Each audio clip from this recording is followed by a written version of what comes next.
ketika kita ini berbicara tentang benteng Pancasila, kan sasaran utamanya adalah peserta didik. Ya kan? Jadi peserta didik itu sejak awal harus tahu benar ketuhanan yang Maha Esa itu kayak apa. Aktualisasinya sehari-hari, neng sekolah, neng omah, neng itu kayak apa. Nah, sampai hari ini sesudah P4 itu dicabut, kan kemudian pemerintah BPIP juga tidak mampu menghasilkan pedoman perilaku ketuhanan yang Maha Esa. Padahal itu yang penting. Iya, tentu perilaku anak SD, anak SMP sama politisi, sama wartawan, ya berbeda kan? Ya. Nah, sekarang baru sampai pada soal seremoni. Ya sudah, perintah Tuhan untuk berkorban, setahun pisan. Lalu murid-murid disuruh ngantar ke pedulian, iya. Tapi cukup itu? Enggak. Belum lagi ketika kita bicara sila-sila yang lain.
Assalamualaikum warahmatullahi wabarakatuh.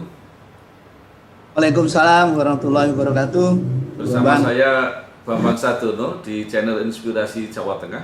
Mudah-mudahan channel ini tetap bisa memberi inspirasi, memberi motivasi, edukasi, informasi. Syukur bisa membantu mencari solusi. Kami sedang mempersiapkan beberapa video untuk ikut merayakan hari jadi Provinsi Jawa Tengah yang ke-71. Saya mewawancarai beberapa tokoh senior untuk memberi makna apa yang sudah dicapai oleh provinsi ini dan apa yang masih harus dikejar demi kepentingan seluruh masyarakat Jawa Tengah. Saya sudah bersama dengan Bapak Dr. Haji Sudarto MA. Beliau saat ini adalah Ketua Umum DHD Badan Pembudayaan Kejuangan Semangat 45 Jawa Tengah. Nah, beliau sudah malang melintang dalam pengabdiannya, terakhir menjadi Kakanwil Pendidikan dan Kebudayaan kalau tidak salah, dan kemudian juga sempat menjadi anggota Dewan Perwakilan Daerah mewakili Jawa Tengah. Artinya salah seorang tokoh yang sangat memahami provinsi ini. Pak Darto, apa kabar? Alhamdulillah sehat, Mas Bambang. Sehat ya orang tua. Pak, dalam Undang-Undang Nomor 10 Tahun 1950 dinyatakan bahwa Provinsi Jawa Tengah mulai terbentuk tanggal 15 Agustus 1950. Kemudian melalui Peraturan Daerah Nomor 7 2004 tanggal 15 Agustus ditetapkan sebagai hari jadi Jawa Tengah. Ini menjadi momentum yang sangat baik untuk melakukan perenungan khususnya bagi wong Jawa Tengah. Di dunia pendidikan yang paling mengesankan adalah kebijakan pemerataan pendidikan dasar. Kita tahu bahwa pendidikan dasar itu adalah fondasi dasar untuk menjadi sumber daya manusia yang berkualitas. Ya. Kalau pendidikan dasar ini tidak adil dan kualitasnya tidak merata, jangan berharap untuk bisa bersaing dengan tetangga kita, apalagi secara global. Ada pada waktu itu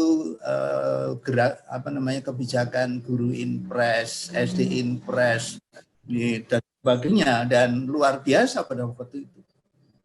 Guru sebelum diangkat, bahkan pada waktu itu Mas Bambang ada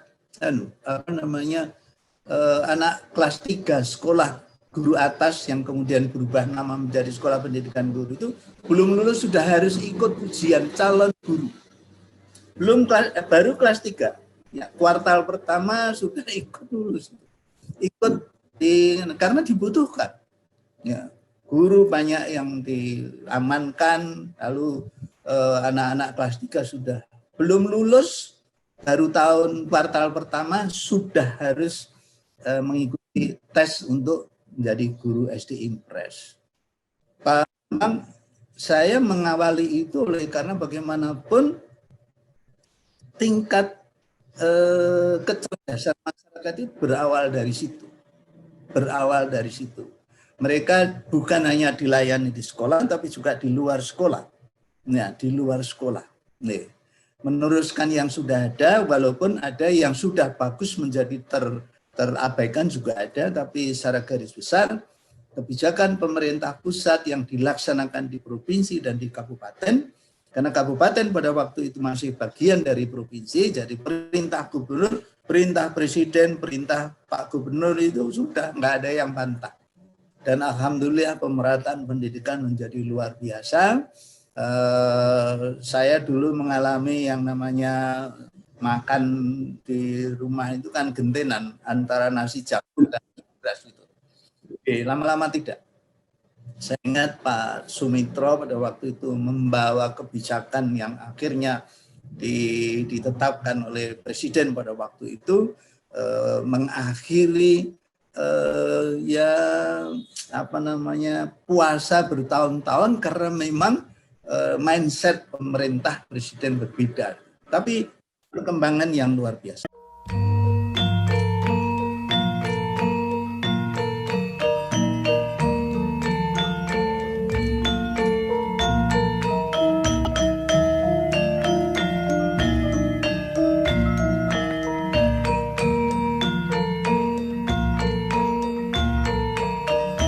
Itu Pak Rektor. Jadi kalau disimpulkan itu perkembangan kesejahteraan di Jawa Tengah makin ke sini makin baik. Nah, saya ingin bertanya ke khasan Jawa Tengah. Ini kan karena penduduknya besar, sumber daya alamnya tidak seperti mungkin ada tapi tidak sebaik provinsi yang lain. Jadi berarti kita kan mengandalkan SDM. Bapak lama di bidang pendidikan, itu bagaimana mengolah mempersiapkan SDM Jawa Tengah? Ya. Mas Bambang, ini yang kadang-kadang orang sering melatah yang mengatakan ganti menteri ganti kebijakan, ganti menteri ganti kebijakan. Sebenarnya kebijakan itu baik, ya, setiap kebijakan Pak Menteri itu baik. Tetapi ketika kebijakan itu diterapkan di daerah-daerah yang situasinya berbeda, akhirnya capaiannya juga menjadi berbeda. Dan ketika capaian berbeda, belum ada assessment nasional yang baku begitu, akhirnya ada perubahan. Mulai dari membaca, tahulah dulu zaman Pak Menterinya Mas Huri, yang ada adalah berhitung, tapi kemudian berubah menjadi matematika. Itu pekerjaan guru menjadi luar biasa sulitnya. Karena berhitung itu konkret. Ya. Pengporolan sudo, siji, dan sebagainya. Tapi ketika kita bicara matematika dimulai dengan hal-hal yang abstrak. Tapi itu kebijakan. Bagaimanapun guru harus melaksanakan. Tapi Mas Bambang tahu bahwa tahun 68, 70, 74 ketika ada Inpres itu di sekolah yang non-Inpres sudah ada guru yang dulu produknya zaman sekolah guru B, tentu yang ada di benak mereka banyak yang berbeda. Walaupun tentu pada domain pendidikan itu kalau kita bagi menjadi dua, ada domain yang akhlak dan ada domain yang kecerdasan. Sebenarnya yang akhlak itu tidak pernah berubah. Artinya guru bertanggung jawab untuk menanamkan kejujuran. Yang namanya kejujuran itu ya abad zaman Mojopahit sampai sekarang seharusnya sama. Tidak boleh orang pinter tapi kemudian minteri orang lain, bersifat tidak jujur untuk kepentingan, bukan kepentingan orang lain tetapi kepentingan dirinya sendiri gitu. Jadi ini Mas Bambang, sampai yang terakhir kebijakan yang terkait dengan sumber daya manusia kita siapkan, lalu muncullah yang namanya bagaimana mengelola sekolah menengah kejuruan supaya menghasilkan sumber daya manusia yang mampu bersaing dengan negara tetangga. Karena bagaimanapun sekolah kejuruan itu sejak awal disiapkan untuk menguasai teknik perdagangan, teknik industri. Sementara di sekolah tidak, di SMA tidak. SMA lebih banyak diarahkan untuk menguasai ilmunya, ya ilmunya untuk kemudian menjadi bekal pada sebagian besar siswa yang meneruskan ke perguruan tinggi.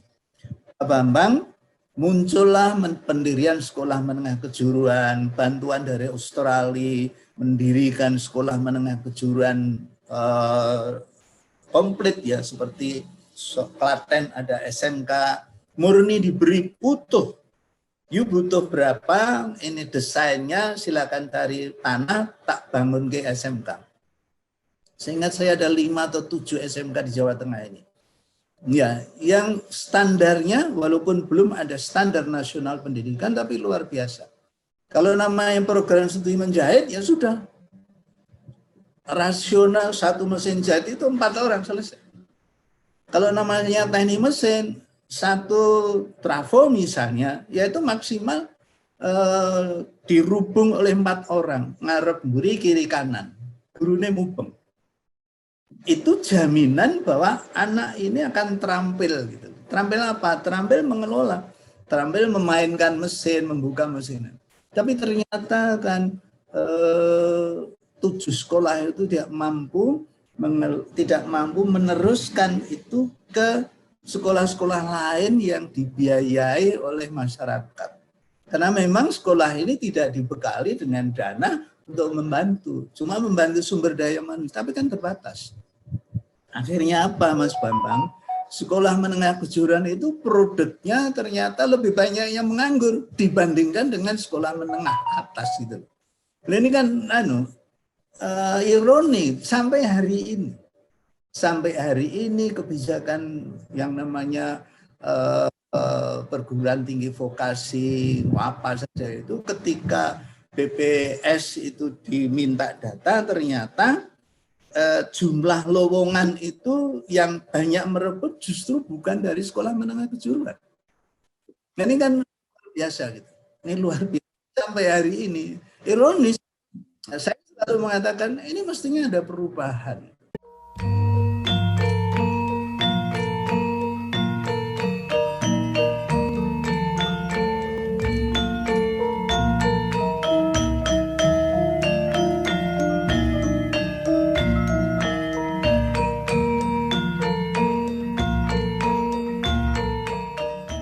Jadi Pak Darto, saya pernah mendengar dari dunia industri gitu. Sebenarnya tenaga kerja dari Jawa Tengah ini disukai di mana-mana. Jadi kalau mereka selain yang di Jawa Tengah sendiri, kalau pergi merantau ke Jawa Barat, ke Jakarta, di mana itu mereka disukai karena selain keterampilan tadi yang diceritakan Bapak itu, mereka punya karakter yang luwes gitu. Bagaimana ini Pak? Betul Mas Bambang, itu iya. Tetapi ketika dilihat presentasi, taruhlah misalnya tawaran di Amerika, di Singapura dan sebagainya itu, persentase yang bisa diterima di sana itu rendah. Ya rendah gitu. Memang betul kualitasnya luar biasa. Bukan saja terampil, tapi kepatuhannya tinggi. Ya nunjuk Jawa itu kalau sudah muni ngapurancang itu kan ono siji loro sing nggih kepanggih. Tidak semua dan itu betul. Ya, kepatuhannya tinggi dan sampai tahun saya pernah membaca penelitian itu dibandingkan dengan orang Filipina yang wajahnya mirip wong Jawa, itu kinerjanya luar biasa. Nah yang namanya PRT, mohon maaf dulu ya, PRT, pembantu rumah tangga itu kan soal kepatuhan menjadi yang paling utama.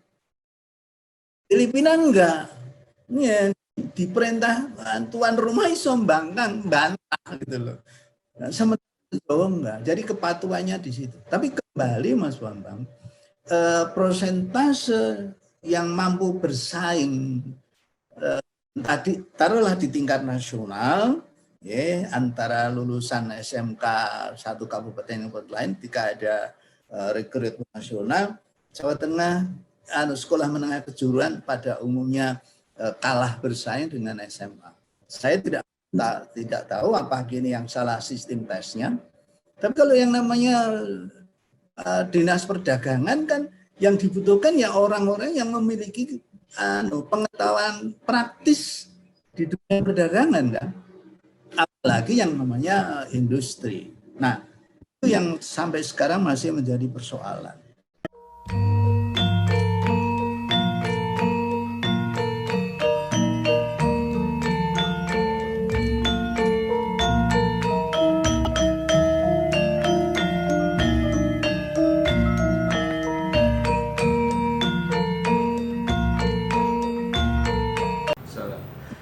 Pak Jarto, sekarang kita pindah sedikit tentang masalah yang sedang kita hadapi. Ini kan masyarakat karena masalah COVID ini memukul kesehatan, memukul ekonomi dan memukul semangat hidup. Nah, Bapak dalam posisi strategis sebagai Ketua Umum DAD Badan Pembudayaan Kejuangan 45 yang dulu semangat itu luar biasa, apapun bisa dikalahkan. Nah ini apa yang harus dilakukan oleh masyarakat ini menurut Bapak? Mas Bambang, ya. Yang pertama, rakyat itu sebenarnya menunggu satunya kata dengan perbuatan. Itu yang pertama. Jadi ketika pemerintah mengatakan ya, yang dikatakan itulah yang dilakukan. Tapi kan kadang-kadang karena sebab-sebab tertentu pejabat politik, taruhlah Pak Menteri tidak bisa menjadi contoh. Akibatnya apa, Mas Bambang? Akibatnya mereka lalu cuek. Mohon maaf ya, sebenarnya yang dikatakan oleh Pak Ganjar Jogotongo itu bagus. Jogotongo itu bagus ketika menghadapi pandemi itu. Tetapi kan kemudian itu menjadi formalitas gitu. Ya, formalitas. Oleh karena ada hal-hal yang tidak dipikirkan oleh pejabat, taruhlah oleh Pak Gubernur, karena dulu desainnya dari Pak Gubernur. Ya, Jogotongo. Apalagi ketika ahli ada yang mengatakan bahwa pandemi ini kok kemudian seperti menghilangkan humanisme orang. Jadi nilai-nilai kemanusiaan manusia kok hilang. Ada tokoh ahli, pakar dari perguruan tinggi terkenal, saya sebut saja dari UGM, yang kemudian menyatakan bahwa ini tidak bisa terjadi, tidak boleh, itu salah. Orang keluarganya kena COVID, ditempatkan di rumah lain, kemudian kok ketika membawa makanan cuma diseleh keneng anjogo, seperti makani kewan, itu begitu. Kalau didengar oleh orang kan Pak, bingung orang itu. Jadi Mas Bambang, saya menilai tadi konsistensi antara perkataan dan perubahan. Ini contoh kecil ya, contoh kecil. Belum lagi ketika kita bicara pemerintah kebijakannya sudah benar. Taruhlah saya tidak perlu menyebut presiden, pemerintah sudah benar. Di Jakarta ada bantuan untuk ini. Tapi apa? Yang terakhir saya baca di korannya Mas Bambang Suara Merdeka, yang dulu korannya Mas Bambang itu, kan ternyata potongan dana itu di mana-mana terjadi. Jadi ya, ini artinya apa? Artinya yang ditetapkan oleh presiden itu oleh menterinya tidak ditindaklanjuti secara konsisten gitu loh. Kenapa itu? Saya itu tidak harus masuk ke dalam, tapi saya melihat ada sesuatu yang salah. Ada sesuatu yang salah.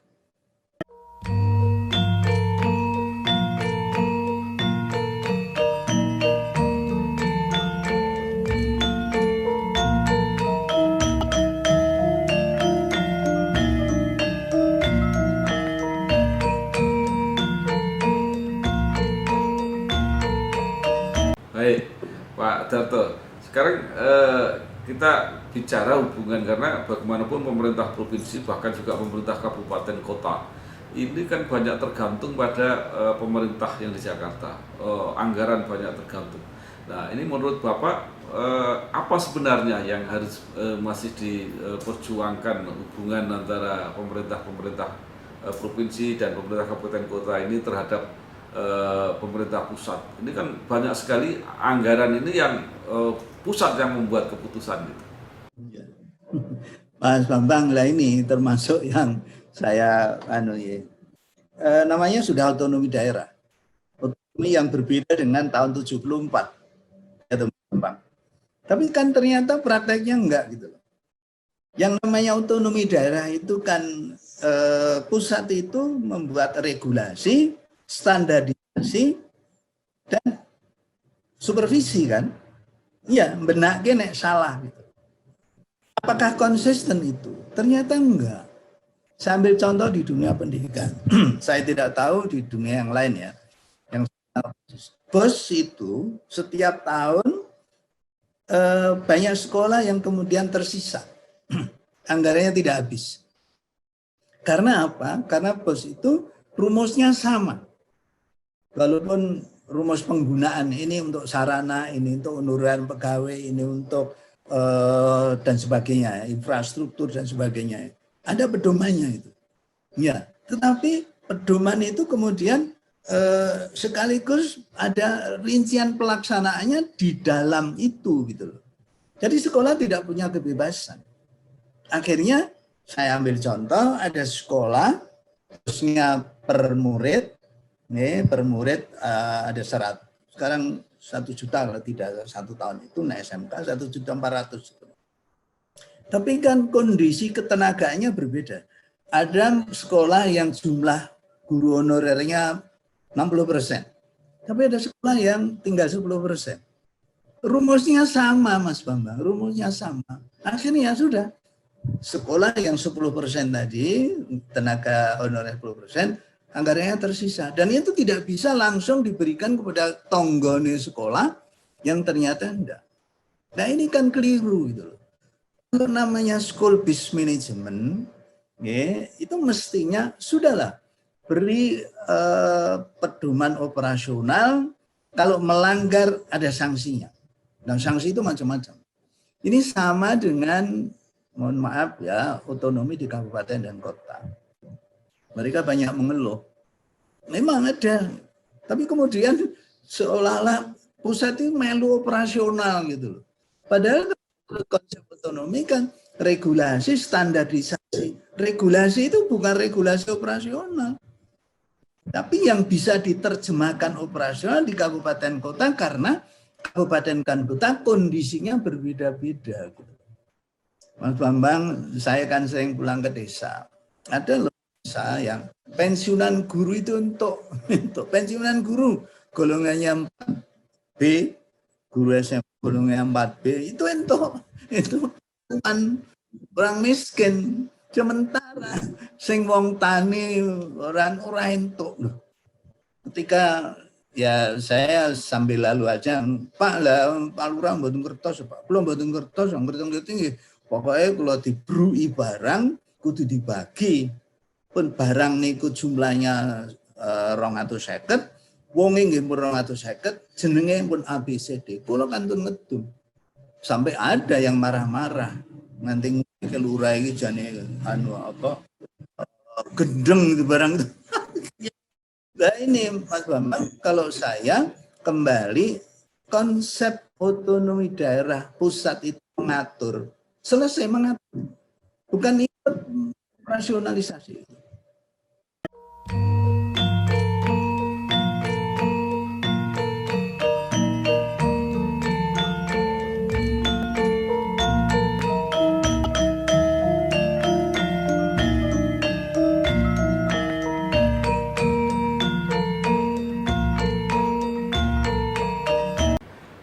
Pak Sudarto. Sekarang agak melenceng mengenai penentuan hari jadi 15 Agustus 1950. Ini ternyata kan menyisakan banyak pro kontra, terutama para senior-senior ini kan memprotes. Karena kalau dimulai 1950 berarti ada gubernur-gubernur yang menjabat sejak 45 itu tidak diakui sebagai gubernur Jawa Tengah. Ini kan nggak logis. Nah, mungkin Bapak yang bergaul dengan para senior-senior ini, apa sebenarnya aspirasinya? Jadi sebenarnya begini, ketika tahun 50 itu kita ada RIS, ya, Republik Indonesia Serikat, ternyata Jawa Tengah masuk RIS. RIS itu belum seluruh Indonesia, Mas. Ya, negara Indonesia Timur, kemudian Sumatera bagian mana itu belum masuk. Nah, akhirnya ada kesepakatan. Ya, ada kesepakatan sesudah itu gitu loh. Sehingga kalau itu menjadi dasar, ya, menjadi dasar, lalu yang pertama Jawa Tengah itu lalu bukan bagian dulu bagian dari padahal seharusnya bagian dari Negara Kesatuan Republik Indonesia yang ada sejak tahun 45 yang ditetapkan oleh PPKI. Ya, ya itu yang pertama itu. Ya. Yang kedua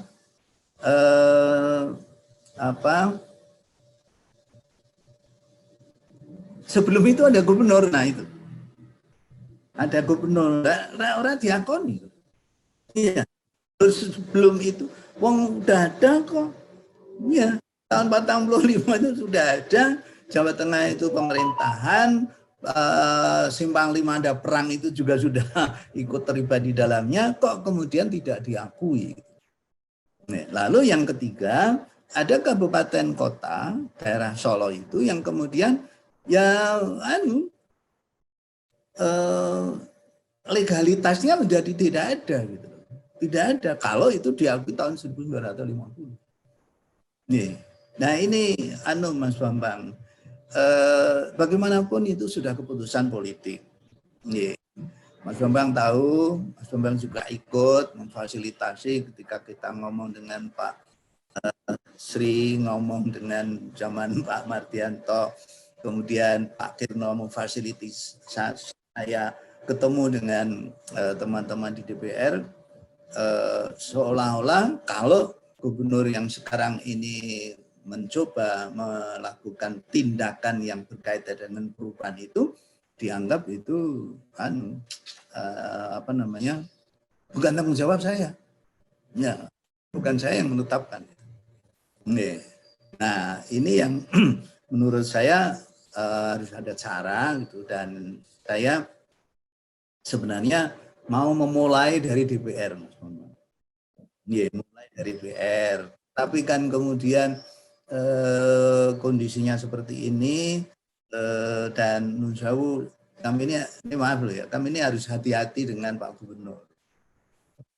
Saya harus menjaga hubungan baik yang selama ini, yang dulu tidak begitu bagus, tapi sekarang ini ya terhadap yang namanya Badan Pemberdayaan Kejuangan 45. Walaupun sekarang ini udah 2 tahun nggak dapat anggaran, ya saya cuma ya saja. Padahal kami sudah melaksanakan arahan beliau ketika kita ini berbicara tentang benteng Pancasila, kan sasaran utamanya adalah peserta didik, ya kan? Jadi peserta didik itu sejak awal harus tahu benar ketuhanan yang Maha Esa itu kayak apa.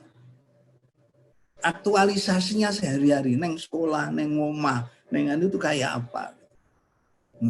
Nah, sampai hari ini sesudah P4 itu dicabut, kan kemudian pemerintah BPIP juga tidak mampu menghasilkan pedoman perilaku ketuhanan yang Maha Esa. Padahal itu yang penting. Iya, tentu perilaku anak SD, anak SMP sama politisi, sama wartawan, ya berbeda kan? Ya. Nah, sekarang baru sampai pada soal seremoni. Ya sudah, perintah Tuhan untuk berkorban setahun pisan. Lalu murid-murid disuruh ngantar ke pedulian, iya. Tapi cukup itu? Enggak. Belum lagi ketika kita bicara sila-sila yang lain. Nah, itulah sebabnya maka Pak Bambang, saya sebenarnya ini meneruskan ya. Ada MOU, jadi sesudah kami uji coba di 4 sekolahan, bagaimana sosialisasi jiwa semangat nilai kejuangan 45 di SMA 1, SMA 2, dan SMK. Pak Gubernur, petunjuknya Pak Gubernur. Kami sudah membuat sistem evaluasi, teman-teman daerah kita sudah siapkan, tapi kan kemudian ada COVID, berhenti. Nah, yang berjalan pertama Bluro ini luar biasa, sudah sampai di tingkat kecamatan, organisasinya. Lalu Pemalang juga begitu, Sragen, tapi tidak semua, belum semua. Bahkan ada kabupaten yang Pak Bupati sama sekali belum berkenan untuk mengesahkan pengurus baru sesudah bertahun-tahun kedaluwarsa. Jadi yang Mas Bambang, saya jujur saja untuk sementara kami berhenti dulu. Sebenarnya target kami mau mengundang para pakar antropologi, pakar sosiologi, apa sih maknanya, kebermaknaan secara hakiki dalam tingkah laku berkehidupan itu ketika kita bicara soal hari jadi. Jadi pentingnya itu apa? Nah, saya mau undang itu, kalau legal formal sudah.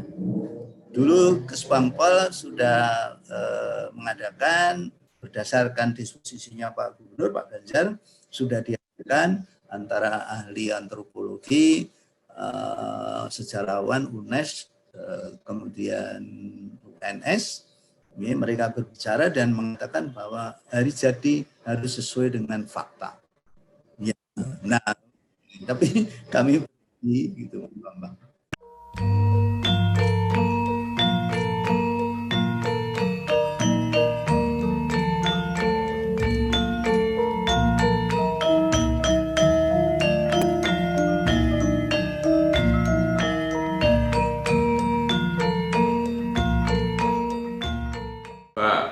Pak Sudarto, saya kira hari jadi itu seperti manusia, ulang tahun setiap tahun itu menjadi momentum yang baik untuk mengevaluasi apa yang sudah dilakukan dan merencanakan ke depan apa yang harus dilakukan. Nah, saya kira terima kasih sekali apa yang sudah disampaikan Pak Sudarto, Ketua Umum DHD Badan Kebudayaan Kejuangan 45 Provinsi Jawa Tengah, yang sudah walaupun sedikit sudah mengevaluasi perjalanan masyarakat di Provinsi Jawa Tengah ini, juga sedikit disinggung masalah-masalah yang masih dihadapi dan beberapa program ke depan, terutama setelah COVID ini mereda. Pak Sudarto, terima kasih. Monggo. Ketika Mas Bambang menyebut bahwa sumber daya manusia berlimpah, Jawa Tengah itu kemudian sumber daya lain yang kurang, lalu apa yang harus kita lakukan ke depan? Kalau saya, sudahlah, saya membandingkan Jawa Tengah, kondisi lingkungan Jawa Tengah, Jawa Barat itu relatif sama. Cuma Jawa Barat itu kan terkelola dengan baik. Nah, sekarang nampaknya sudah mulai ada destinasi wisata bersumber dari karakteristik lingkungan, Gunung Pati misalnya.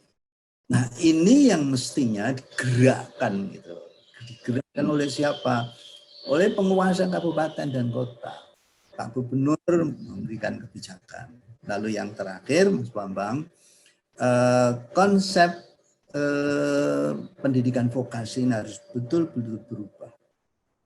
Karena apa? Karena anak SMK itu kalau magang, dan kebetulan magangnya sekarang ini agak lama, yang tidak di negeri itu, yang bukan sekolah negeri itu, kemudian memperoleh tempat magang yang sak-sae gitu.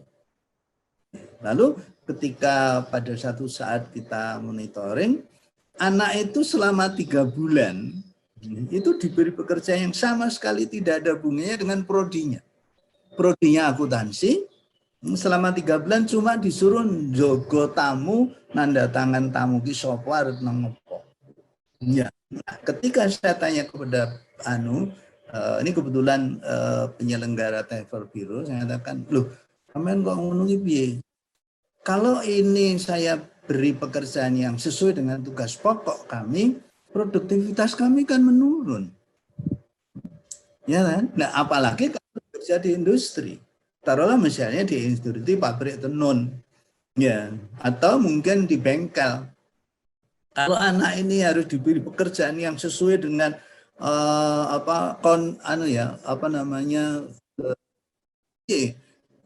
ya mengurangi, ya wong kudu benake kok. Jadi produktivitas pabrik itu, industri itu mesti berkurang. Oleh karena itu kalau niru di Jerman, Pak Bambang, memang pemerintah memberi subsidi. Jadi ketika ada sekian anak magang, berapa uang yang diberikan oleh pemerintah ketika ada anak yang magang itu. Nah, saya pernah dengar Menteri Keuangan udah kebijakan itu, tapi pelaksananya bagaimana tidak tahu. Kalau itu dilakukan, yakinlah anak SMA itu kalah bersaing dengan SMA. Betul. Walaupun yang di testing itu posisi jabatan yang sebenarnya memerlukan keterampilan. Tapi karena tidak dibekali kok. Nggak mungkin nunggu layang. Nah, itu.